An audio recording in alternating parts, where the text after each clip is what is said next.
नमस्कार, मैं योगेश राणा। कांग्रेस की प्रदेश प्रभारी कुमारी शैलजा उत्तराखंड से जाते हुए कांग्रेस के बड़े नेताओं को एक फरमान सुना गई।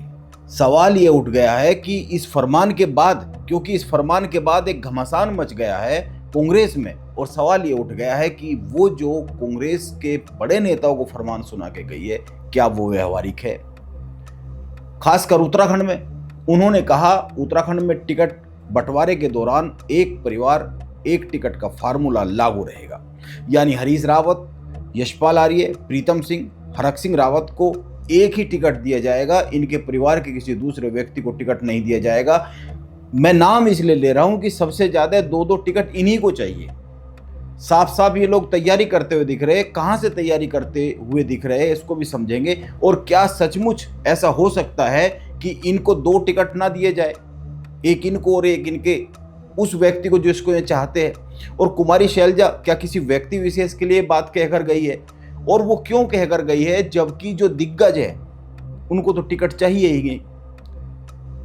कुमारी शैलजा ने कोई नाम लिया नहीं होगा, लेकिन वो जो कहकर गई है उसको दो सवालों के जरिए समझना चाहिए, क्योंकि दो सवाल तुरंत खड़े हो गए हैं। पहला यह है कि जो मैंने कहा कि क्या संभव है उत्तराखंड कांग्रेस में हरीश रावत, प्रीतम सिंह, यशपाल आर्य, हरक सिंह रावत को नाराज कर 2027 में अच्छे परिणाम की कल्पना की जा सकती है? क्या ऐसा हो सकता है हरीश रावत अपनी बेटी के साथ साथ अपने बेटे को और यशपाल आर्य खुद के साथ साथ नैनीताल से संजीव आर्य के टिकट पर कंप्रोमाइज कर जाए?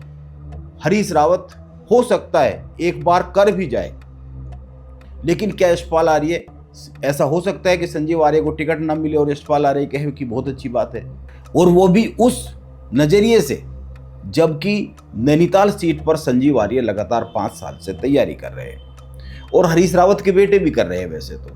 और वैसे भी जब यशपाल आर्य कांग्रेस में शामिल हुए थे, उसी बात के साथ शामिल हुए थे कि उनको और उनके बेटे को टिकट दिया जाएगा, और दिया भी गया। ये अलग बात है कि संजीव आर्य नैनीताल से हार गए। अब संजीव आर्य पिछले 5 साल से तैयारी कर रहे हैं चुनाव की नैनीताल में, और चर्चा तो ये भी हो रही है कि नैनीताल से खुद यशपाल आर्य लड़ सकते हैं और वो बाजपुर से संजीव आर्य को लड़ा सकते हैं। और अगर ऐसी स्थिति बनती है तो क्या संजीव आर्य का टिकट काटा जा सकता है अगर वो बाजपुर के लिए पैर रख दे तो, हाथ रख दे तो? हरीश रावत के बेटे वीरेंद्र रावत भी हरिद्वार में साफ साफ तैयारी करते हुए दिख रहे हैं। हरक सिंह रावत को लेकर चर्चा चलती रहती है कि वो अपनी बहु अनुकृति को बीजेपी से वापस कांग्रेस में लाना चाहते हैं और उनको लैंसडौन या इसके आसपास की किसी विधानसभा सीट से टिकट दिलाना चाहते हैं। प्रीतम सिंह को लेकर चर्चा आम रहती है कि वो सहसपुर से अपने भाई को टिकट दिलाने की मंशा रखते हैं, और अगर वो सहसपुर से टिकट दिलाते अपने भाई को तो जाहिर सी बात है वहां पर उनका प्रभाव है, वहां समीकरण बदल भी सकते हैं। इसके अलावा भी कुछ नाम हो सकते हैं जो दो टिकट मांगने वाले होंगे।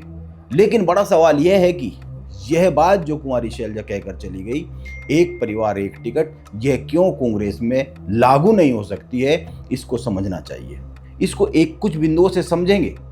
अभी उत्तराखंड कांग्रेस के प्रदेश अध्यक्ष गणेश गोदियाल ने 12 अप्रैल को हरिद्वार में एक कार्यक्रम के दौरान एक बड़ा संकेत दिया। बाबा भीमराव अंबेडकर की जयंती पर कार्यक्रम था, और कार्यक्रम में गणेश गोदियाल ने हरीश रावत के बेटे को बाजू में खड़ा कर वीरेंद्र रावत को, हालांकि उन्होंने शुरू में नाम आनंद रावत ले दिया, लेकिन वीरेंद्र रावत को अपने बाजू में, एकदम बाजू में खड़ा कर एक बात कही। और यह जो उन्होंने बात कही, इससे बहुत साफ समझा जा सकता है कि उत्तराखंड कांग्रेस के भीतर ही भीतर बहुत से समीकरण चल रहे हैं। राजनीति में संकेतों में बात की जाती है, इशारों में बात की जाती है, मंच से कुछ बातें कह दी जाती है जिसके बड़े गहरे राजनीतिक मायने होते हैं। और गणेश गोदियाल ने वहां कहा, और राजनीतिक व्यक्ति जो कहते हैं उनके मायने निकाले भी जाते हैं। आप पहले गणेश गोदियाल की बात सुनिए, इसके बाद बात इस पर करेंगे कि क्यों प्रदेश प्रभारी कुमारी शैलजा की बात उत्तराखंड में लागू नहीं होने जा रही है। भले ही वो फरमान सुनाकर चली गई हो, भले ही उन्होंने केंद्रीय नेतृत्व के कहने पर यह बात यहां पर रखी हो, भले ही वो हरीश रावत को दबाव में लाने के लिए बात कहकर चली गई हो। गणेश गोदियाल का यह एक छोटा सा वीडियो देखिए, सुनिए, जो हरिद्वार से आया 12 अप्रैल को। इसके बाद आगे बात करते हैं। बहुत ही आदरणीय साथी आनंद रावत जी यहाँ पर हैं। आप उठ जाओ भाई, तुम वीरेंद्र भाई, सॉरी वीरेंद्र रावत जी यहां पर हैं। मैं ये देखता हूं कि लगातार राजनीतिक क्षेत्र के व्यक्ति को जिस प्रकार से अपने इलाके में प्रयत्नशील रहना चाहिए, संघर्ष करना चाहिए, आप लोगों की कोई भी समस्या हो, अगला व्यक्ति कोशिश करता है कि इस समस्या का हल कैसे किया जाए। तो ये इनके राजनीतिक यात्रा की शुरुआत है और मैं उम्मीद करता हूं कि वो अपने इस संघर्ष को आप सबके सहयोग से, वीरेंद्र जी, सफलता इसमें है कि जितने हमारे कंपाउंड में हैं, इसमें 10, 5, 20, 50, 100, 200 और अनगिनत और जुड़े, और सफलता इसमें भी है कि इसमें से कोई बाहर न चला जाए, इसका भी ध्यान रखना है। इसलिए मैं आप सब लोगों से एक आह्वान करना चाहता हूं। आज हमारी पार्टी निश्चित रूप में, हम 10 साल से इस प्रदेश में सत्ता में नहीं है, 9 साल से, और 12 साल से अधिक हमें केंद्र में हो गए, सत्ता में नहीं है। इसलिए वो सर्वधर्म समभाव और सभी के कल्याण की भावना वर्तमान सरकारों से निश्चित रूप में ऊपर है, जो नीचे। इसलिए मेरे प्यारे साथियों, मैं उम्मीद करता हूं कि बाबा साहेब आंबेडकर के जीवन से प्रेरणा लेते हुए, बाबा साहेब आंबेडकर के जीवन से मंत्र लेते हुए और उनको साक्षी मानकर संकल्प के रूप में हम लोग सब ये प्रतिज्ञा करें कि हम भारत के समाज को विकासशील समाज बनाएंगे। गणेश गोदियाल ने यहाँ पर करीब 12 मिनट का भाषण दिया और पूरा भाषण 2 बिंदुओं के पर ही रखा। पूरा भाषण 2 बिंदुओं पर केंद्रित रहा। पहला, उन्होंने कहा चाहे कुछ भी हो जाए संगठित रहना है, और दूसरा, जब आप कुछ अच्छा करना चाहते हैं, समाज के लिए अच्छा करने के लिए आगे बढ़ते हैं, तो बहुत से लोग आपकी टांग खींचते हुए दिखते हैं। कांग्रेस पर दोनों ही बातें लागू होती हुई दिखती है। सवाल यह बड़ा है कि गणेश गोदियाल हरीश रावत के बेटे वीरेंद्र रावत को, जो हरिद्वार जिले में विधानसभा का टिकट मांग रहे हैं, वो तैयारी कर रहे हैं, उनको अपने पास खड़ा कर यह कहने की नौबत क्यों आ रही है जो उन्होंने कहा कि आपको जो लोग यहाँ पर बैठे हैं उनमें और अधिक लोगों को ही जोड़ना है और किसी को बाहर भी नहीं जाने देना है। यानी कि आपको कांग्रेस में लोगों को शामिल ही कराना है, किसी को टूट हो जाए ऐसी नौबत नहीं आने देनी है। वो हरीश रावत को बेटे को साथ में खड़ा कर, और हरीश रावत के बेटे उस समय बैठे थे, उन्होंने खड़ा किया उनको, और खड़ा कर परिचय देने के साथ ये बात कही। तो क्या हरीश रावत के यहाँ से कुछ ऐसे संकेत मिल रहे? यह चर्चा, ये सवाल उठ सकता है कि क्या हरीश रावत के यहाँ से कुछ ऐसे संकेत मिल रहे हैं कि उनकी बात नहीं मानी गई, जितने वो टिकट चाहते हैं नहीं दिए गए, जितनी मांग उनकी है उस हिसाब से उनके परिवार को, बच्चों को टिकट नहीं दिए गए, तो क्या कुछ ऐसा हो जाएगा जिससे कांग्रेस को नुकसान हो जाए? ये बड़ा सवाल बनता है। और सवाल यह भी है कि क्या हरीश रावत और यशपाल आर्य केवल एक ही टिकट पर संतोष कर लेंगे? मैं ऐसा नहीं मानता।